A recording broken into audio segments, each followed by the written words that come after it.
Thanks, Chris. Let's get more now from our late news money man, Scott Phillips from Motley. Scott, good evening to you. Scott, what was behind that 50-point turnaround?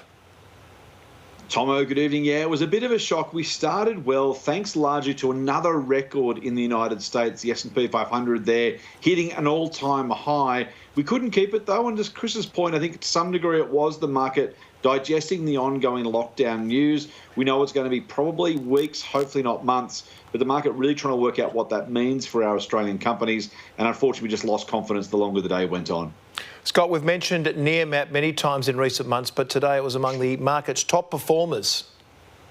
It's been all over the place, Tomo. This is one of those companies that really requires a decent amount of faith. A lot is built into the share price. And so when there's a bit of bad news or fear of bad news, the share price can fall significantly. Today it was the reverse, up more than 10% on news the company is going to grow contract value by more than 25% year on year, and maybe even more importantly, beat its recently revised guidance. And that is good news for the market. It does show the company's getting some traction in the United States. Hopefully better news ahead again for Nearmap.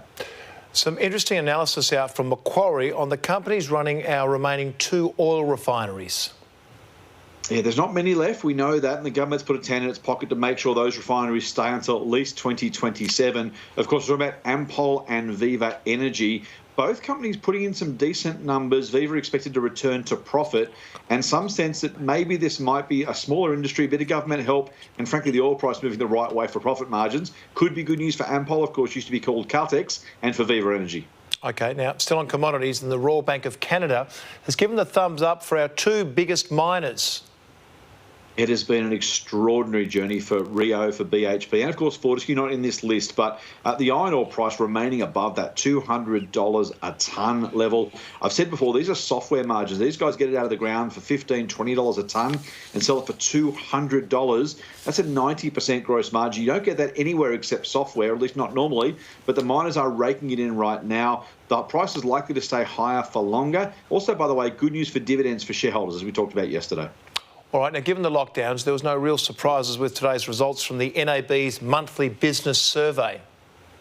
Yeah, unwelcome but unsurprising, as you say. Both business conditions and business confidence taking somewhat of a hit. Now, I'm an optimist by nature. I'm going to look for the glass half full here, Tomo. And to some degree, it was simply because the numbers were extraordinarily good over the past few months. They're unsustainably high conditions, and outlook can't remain that good for that long. It just simply doesn't happen.